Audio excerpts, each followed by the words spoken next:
신앙생활하는 모든 사람들에게 공통점이 뭐냐면, 어떻게 하면 신앙생활을 잘할 수 있을까?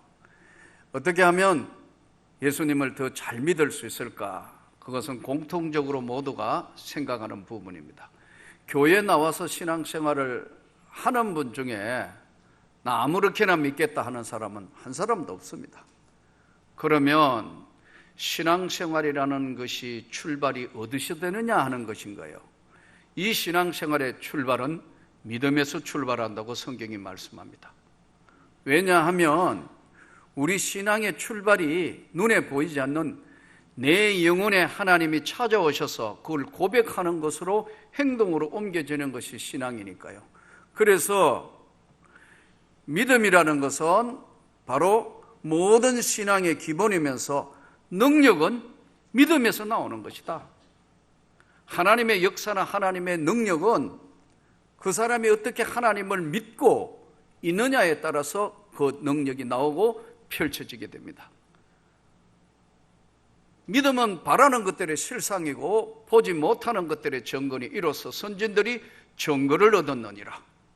믿음이 있는 사람은 하나님 앞에 삶의 우선순위가 믿음으로 사는 것이기 때문에 하늘의 위로를 받을 수 있고 하나님의 능력이 동반되는 거예요. 그의 기도는 하나님이 들으시는 기도가 되고 하나님이 기뻐하시는 삶을 살 수 있는 것입니다.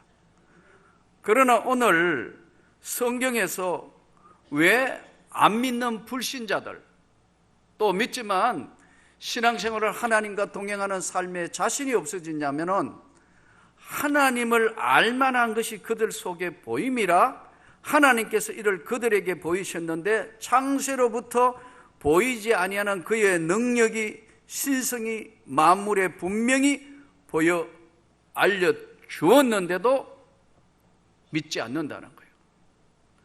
하늘을 한번 보세요. 우리가 사는 세상이 지금 이 서울이란 대도시에 살기 때문에 낮에는 인간의 소리, 부딪히는 소리, 온갖 세상 소리에 다 함몰되어 버리고 밤에 되면 인간이 만든 불빛 아래서 모든 것을 하나님의 은혜의 세계를 깨닫기보다는 인간이 만든 빛 속에 살다가 틀어놓은 TV, 인간의 소리 모든 것 듣다가 또 하루 잠을 자요. 그러나 여러분, 모든 것이 차단된 저 숲속이나 산속에 한번 가봐요. 밤이 되면 하나님이 만든 우주 세계가 쫙 펼쳐지며 하늘에 별들이 초롱초롱초롱하다. 나도 이 세상에 하나님 만든 일부분이구나 하는 걸 느끼게 돼요. 하나님을 알만한 것을 하늘에 밤이 되면 다 계시를 해놨어요. 바다에 한번 보세요. 별 희한한 물고기들이 다 살고 있어요. 온갖 짐승들이 다 우리 땅에는 코끼리, 사자, 뱀, 온갖 동물들 다 있어요. 산속 깊은 데 가봐요. 이름 없는 들풀도 너무너무 아름답다. 지금 계절이 가을로 넘어오면서 국화 향기가 거룩한데 보세요. 참 신기하다고 이게요. 그래서 예수님이 그러잖아요. 들에 핀 백합화를 보라. 공중에 나는 새를 보라. 길쌈도 아니하고 다 해도 하나님이 다 먹이고 입히시거늘 이 믿음이 없는 자들아, 이렇게 예수님 말씀하잖아요. 왜냐하면 하나님을 알만한 것을 자연에 다 계시를 해서 알게 하셨지만은 감사하지도 않고 기뻐하지도 않고 이 삶의 하루하루 사는 삶이 얼마나 기쁘고 즐거운 삶이고 하나님의 은혜의 삶이라는 걸 모르고 감사하지도 않고 허망해졌나니 그 생각이 허망해져 버렸어요. 제가 이번에 약 한 2년 정도 키우던 조그마한 구피 물고기 있잖아요. 작은 거. 그거 제 사무실은 전부 책으로 둘려 있으니까요. 전부 책더미에 제가 깔려 죽을 판입니다. 집에 가도 전부 책이에요. 너무 좀 그러니까 좀 살아있는 게 있으면 좋겠다 해서 조그마한 항아리 하나 사가지고 큰 건 부담스러우니까 그 구피 담았다. 그래 담았는데 그 작은 손톱 작은 손톱 반쪽밖에 안 돼. 근데 그것도 물 부으니까 여러분 물이 너무 넘치니까요, 더 살겠다고 밖으로 튀어가가지고 멸치되는 놈도 있어요. 희한하다 그게. 그 적당하게 부어놔놓고 해가지고, 근데 안 죽고 살아있는데 너무 색깔도 없고 하니까, 아이고 목사님 그럴 게 아니고 좀 수족관이 그래도 크지는 않지만 조그마한 수족관 하나 하는 게 어때요 해서 그걸 해놓으니까 거기에 뭐 열대어도 였고 좀 고기가 좀 크니까 너무 이게 안 맞아가지고 할 수 없이 그걸 우리 집으로 가져가서 요만한 거예요. 아주 작아요. 그게 오늘 죽나 내일 죽나 보니까 안 죽어요. 끝까지 살아남아가지고 여러분 한 7, 8번째 새끼를 낳았어요. 지금 한 8대까지 갔어요. 그게 안 죽는다고. 그게 어떨 때 해외 나간다고 밥을 주느니 못 주니 해도 안 죽더라고. 뭐 한 열흘 정도 안 줘도 안 죽고 살아남았어요. 그런데 그게 모래도 있고 하니 귀찮잖아요. 우리 집사람이 도저히 귀찮아 안 되겠다고 이제 하수구에 갖다 버린다 하더라고. 그래서 안 돼 그 생물을 그렇게 할 수 없다. 그래서 가져와 가지고 지금 교회에 지금 수족관에 크지 않지만 작은 수족관인데 거기에 같이 부었어요. 근데 물고기도 보니까 큰 게 작은 걸 잡아먹어버려요. 세상에. 그래서 어제 갖다 놓고 오늘 아침에 지금 주일이지만 제일 먼저 사무실 들어가 제일 먼저 본 게 뭐냐면 죽었나 살았나. 이게 잡아먹히냐 뭐니까 안 죽어요. 얘들도 사는 방법이 있어요. 위에서 잡으러 가야 밑으로 들어가고 뭐 해가지고 얼마나 오래 버틸지는 모르겠지만 신기하더라고. 하나님이 만든 세계는 다 사람들이 보면 마음만 한번 바뀌면은 하나님이 아니시고는 이렇게 아름다운 세계를 만들 수가 없구나. 하나님을 알만한 것을 저들 마음속에 두었지만 감사하지도 하나님께 영광 돌리지도 영화롭게 하지 않고 다 바꾸어 버렸어요. 피조물이 사람이 하나님보다 더 높아지거나 더 나가면 안 되는데 피조물과 조물주를 바꾸고 어떨 때는 동물, 원숭이, 새, 그러므로 그들이 썩어질 사람과 새의 짐승과 기어다니는 동물 모양으로 우상으로 바꾸어 버렸다고. 저 네팔 선교지에 나가보니까요, 그 집에는 원숭이 섬기더라고. 어떤 집에는 가면 코끼리 섬겨요. 코끼리 신을 섬긴다. 뱀신 섬기는 집 있고 온갖 것 많고. 이거 일본만 해도 여러분 우상 딴지고 우글우글합니다. 맨날 한참 딱 하고 종땡 치고 이렇게 한다. 이렇게 썩어질 것과 동물과 새, 짐승의 모양으로 바꾸었는데 하나님을 알되 하나님을 영화롭게도 하지 않고 다 바뀐 거예요. 그러니까 사단이가 우리를 공격할 때 제일 먼저 공격하는 게 뭐냐 하면 마음을 공격해요. 마음을 공격당하면 이미 점령을 당했기 때문에 어떤 걸 보거나 들어도 감동이 없어요. 하나님의 말씀이 저와 여러분에게 충만하기를 축복합니다. 물어 지킬 만한 것 중에 내 마음을 지키라. 그러니까 신앙생활을 할 때 철저하게 하나님 제1 중심으로 서야 흔들리지 않습니다. 경제가 어떻고 정치가 어떻고 뭐가 어떻고 다 문제가 한 번도 없었던 세대는 없었습니다. 여러분. 오직 예수 그리스도가 주인이 되기를 축복합니다. 그렇게 되었을 때는 하나님이 그 중심 앞에 섰을 때는 능력이 나간다. 네 믿음대로 될지어다. 내 믿음이 너를 구원했다. 그러나 그렇지 않고 영리로 바꾸면은 그렇게 될 수가 없어요. 저는 누가복음 19장 읽을 때마다 그 내용, 누가복음 19장에는 묘한 인물이 하나 나오는데 누구냐면 삭개오라는 인물이 누가복음 19장에 소개돼요. 이 삭개오는 세리고 세리장이었다고 그랬어요. 근데 이제 이 누가복음 19장을 읽을 때마다 늘 이런 생각이 들어요. 왜 하필이면 그 많은 직업 중에서 삭개오는 세리 됐을까? 이 당시에 세리는 모든 사람의 지탄의 대상이었어요. 부정부패의 대명사고 자기 민족을 괴롭히는 민족 반역자로 생각한 게 세리였어요. 근데 왜 이거 했을까요? 주님을 못 만났으니까, 주님을 모르니까. 그냥 율법 속에 이스라엘이라는 나라는 하나님 믿는 나라입니다, 여러분. 그러나 형식적으로 믿었고 형식적으로 알았고 습관적으로 알았는데 그게 다 그렇고 그런 거예요. 뭐 그래요? 누가 뭐라 하더라도 나에게는 권력이 있어야 되고 나에게는 돈이 있어야 된다. 삭개오의 생각은 이것이 자기 인생의 가장 소중한 것이라고 생각했기 때문에 빨리 돈 버리고 빨리 로마에 권력하고 합하려면 뭐냐면 세리, 그것도 열심히 했기 때문에 세리장까지 올라간 거예요. 그런데 재미있는 이야기가 나와요. 사람들에게 누구한테 들었는데 예수라는 사람이 이 세상을 구원하러 오신 그분이 하나님의 아들이다. 아마 세리였던 이 세리장이었던 삭개오에게는 마음에 아무 꺼리낌이 없었을까요? 성경에는 이것이 흘러가는 걸 볼 때 정확하게 집어낼 수가 없지만 예수님 만났을 때 삭개오의 고백을 들어보면 내면의 영혼 세계는 밖은 평온하고 뭐 세리장이고 굉장한 것 같은데 내면의 세계는 치열한 영적 싸움을 하고 있다는 것을 성경을 들여다보면 금방 알 수 있어요.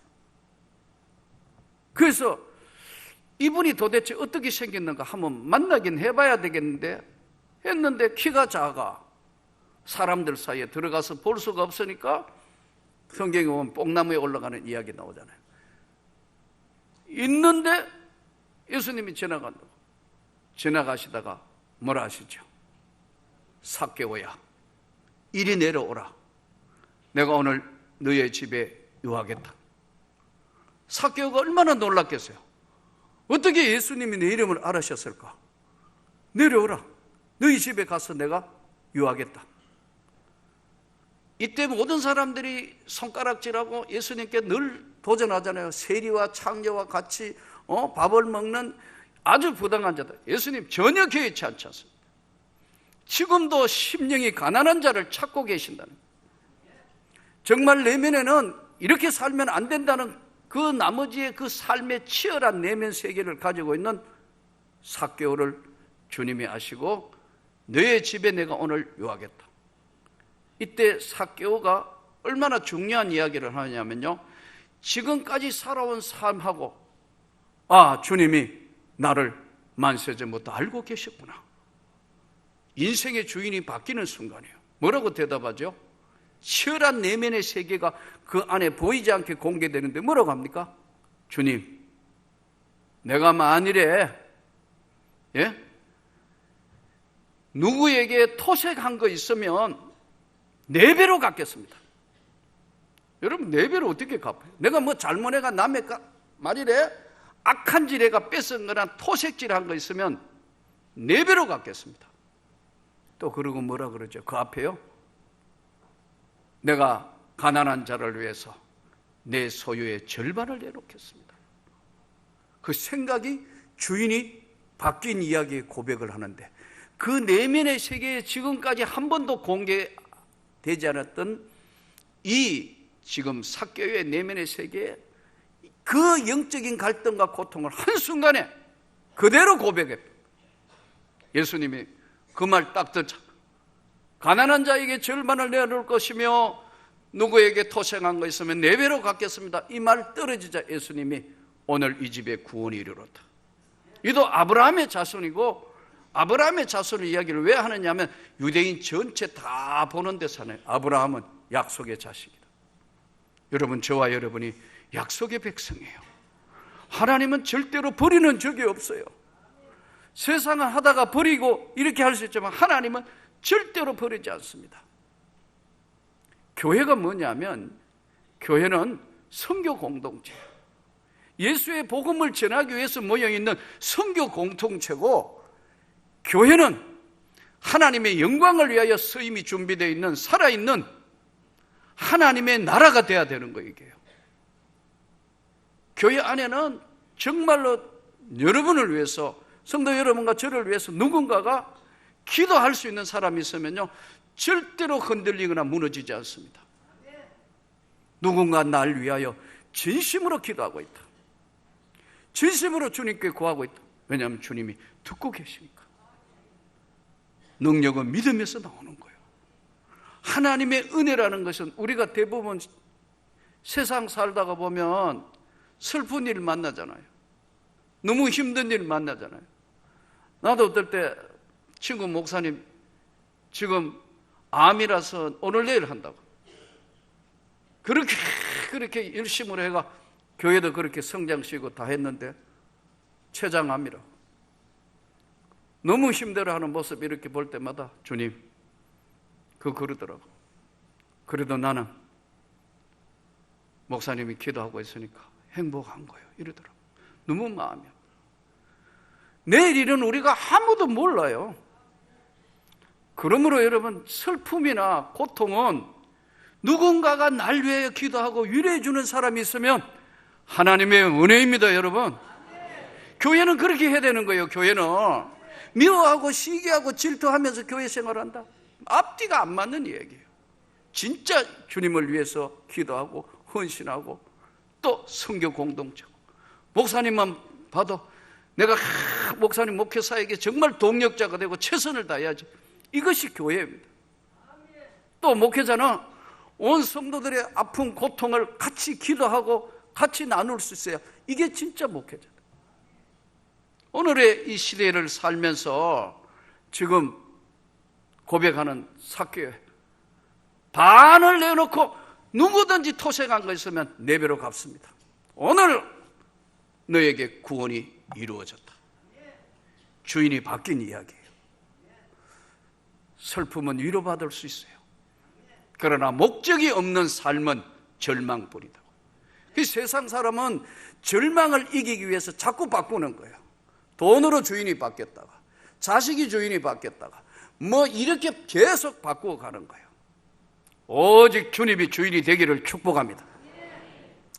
이 주인이 주님이시면 주님은 우리를 귀 기울여 주시고 은혜를 베푸시고 항상 함께해 주시는 줄 믿습니다. 1890년도에 제임스 홀, 미국 의료 선교사입니다. 그는 아내를 데리고 부인 로제타 홀과 같이 조선 땅에 의료 선교로 지원을 했습니다. 이분이 청일 전쟁에 부상당한 조선 청년을 위해서 너무 의사가 일이 많으니까 남의 나라 전쟁인데 끌려가가지고 조선 청년이 너무 힘들어하는데 그거 곧 치료하다가 여러분 경무에 시달려가지고 힘들었던 체력이 약화된 의사가 발진티푸스 감염돼서 이 지금 제임스 홀이 34살의 젊은 나이에 의사가 감염돼서 죽습니다. 충격을 받은 아내 이 로제타 홀이 다 접고 미국으로 다시 들어갑니다. 가서 돌아보니까 내 남편을 조선 땅에 묻었는데 그냥 있을 수 없다 해서 다시 2년 뒤에 다시 조선 땅에 지원을 해서 옵니다. 한국에서 약 40년 의료 선교를 하고 최선을 다했는데 어느 정도 헌신을 했냐면 조선 여자 사람이요 당시에마다 피부 이식이라는 게 없는데 이게 피부 이식을 하는데 앞장섰던 로제타 홀, 그의 아들 닥터 셔우더 홀, 그는 결혼을 해서 아내 메리안하고 헌신을 합니다. 이 지금 바로 순교에 가까운 일을 했던 제임스 홀, 그리고 이 로제타 홀 때문에 세워진 병원이 이화여대 병원입니다. 고려대 병원 전신들입니다. 그거 보세요. 그 아들 며느리가 메리안 홀하고 이 지금 셔우드 홀이 다시 와가지고 한 게 뭐냐면, 아버지가 이 땅에 묻혀 있고 내가 할 수 있는 게 뭐냐, 그래서 결핵 요양원을 세우는 겁니다. 돈이 없는 그 시대에 언제나 선교가 힘드니까, 계속 선교가 안 되니까 만든 것이 크리스마스 시일입니다.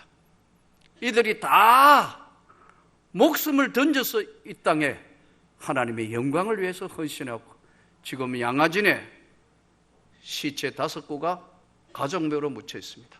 그들 묘비에 이렇게 써놨습니다. 우리는 사나 죽으나 주의 것이다. 그 아들이 회상하면서 쓴 책이 조선회상이라는 책입니다.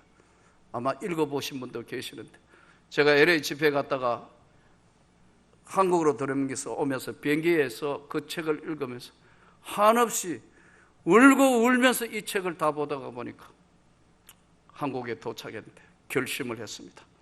제대로 선교사를 보내자. 우리도 이 빛을 갚자. 이거 안 되겠다. 여러분, 오늘 또 하나님을 알만한 것을 다 보여주셨으니까 오직 주의 영광을 위하여 하나님이 여러분을 사용하시기를 원하신다는 것을 알고 최선을 다하는 주의 영광을 위하여 사는 삶이 되기를 진심으로 축복합니다.